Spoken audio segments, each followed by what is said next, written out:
Com certeza, para muitas pessoas, as histórias da mitologia grega são extremamente interessantes. Eu mesmo adoro. Você já deve ter ouvido falar história do Ícaro, aquele que voou perto do Sol e caiu. Mas aí a gente entra numa reflexão sobre o Sol.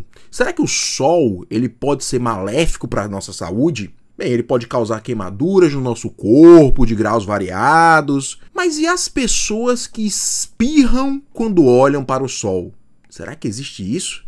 Bem, eu sou Tiago Nascimento, neurologista e nerd, e hoje eu vou falar da história mitológica do Ícaro e sobre o reflexo espirrofótico. Vamos lá?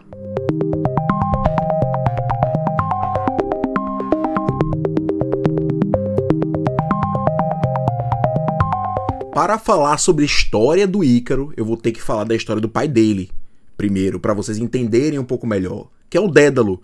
O Dédalo era um grande escultor, um grande inventor, um grande artista. A fama dele ia para longe. As esculturas dele muitas vezes eram reconhecidas como esculturas vivas, que até confundia com o corpo. Ele fez modificações nas esculturas que chamavam a atenção da população. Ele criou os primeiros instrumentos de carpintaria e ficou famoso por isso. Só que o Dédalo era muito invejoso, muito ganancioso. E seu sobrinho, que estava aprendendo com ele, começou a ficar muito bom também. Ele matou o sobrinho. E ele morava lá na sua cidade natal, em Atenas. É lógico que depois disso, ele tinha que ser banido de Atenas. E foi banido. Foi parar lá em Creta. Lá em Creta, o rei Minos acolheu o Dédalo. Até porque ele sabia que o Dédalo era habilidoso. Então ele vai lá e o Dédalo vira o conselheiro, muitas vezes orientando as obras de arte no castelo, fazendo esculturas e planejando as coisas. Para os filhos de Minos, Dédalo constrói brinquedos que parecem reais, brinquedos articulados, que se movimentam. O rei Minos tem uma esposa, e essa esposa ela tinha recebido uma maldição de Poseidon. A maldição ela que ela ia se apaixonar pelo touro mais forte do rei Minos. E foi o que aconteceu. E quem é que ela podia pedir ajuda para poder seduzir aquele touro? O Dédalo. E Dédalo ajudou. E daí nasce um filho. Um filho que é meio touro, meio gente, surge a lenda, surge o Minotauro. E aí é lógico que depois disso, o rei Minos não ia ficar muito feliz. Tinha lá um bebezinho com cara de touro e com certeza não era dele. E aí, ele pede como punição para Dédalo que ele construa um labirinto e tranque esse touro lá. Ele constrói um labirinto que não tem saída, que não tem como escapar. Esse labirinto era o labirinto dos 12 trabalhos do Hércules. Voltando para a história de Dédalo, depois que ele constrói o labirinto, a punição que ele e seu único filho, o Ícaro, recebem é ficar em um lugar bem afastado e bem alto na cidade. Um lugar onde eles podiam olhar para o céu. E o que é que eles viram lá? Eles viram justamente as aves. Eram seres que passavam por lá. Então, de repente, aquela astúcia de Dédalo, aquela habilidade de construção, aquelas penas daqueles animais que estavam lá, a cera de velas, horas dizem também que são ceras de abelha, ele constrói 2 pares de asas. E aí esses pares de asas servem para quê? Para eles fugirem do território lá do rei Minos. Eles precisam fugir, o pai e filho. E na hora que ele vai montando essa asa e dando essa asa pro filho, ele fala: não voe tão baixo, porque as asas vão ficar úmidas. Era uma região que tinha um mar. Então tinha um mar, eles iam voar e passar entre o mar e o céu, lógico, né? Voando.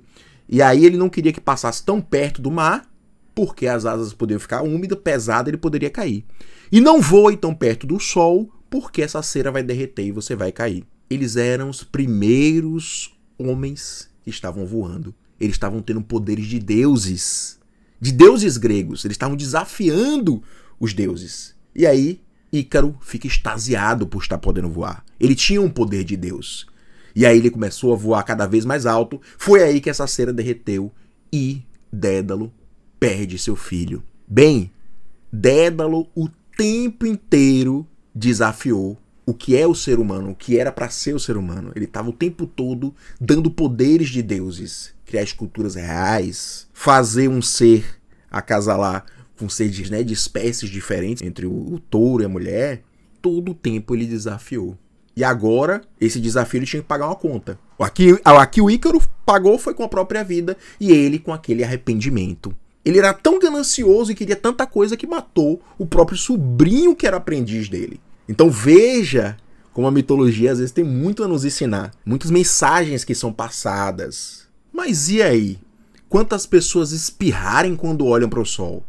Gente, isso é tão comum que chega a atingir 1/3 da população em algumas estatísticas. É extremamente comum, né? Ou seja, 2/3 das pessoas estão olhando e dizendo: eu nunca vi isso. E 1/3 está dizendo: vocês não têm isso quando olham para o sol? Como os americanos têm acrônimo e mnemônico para tudo, eles chamam essa síndrome de síndrome ACHOO.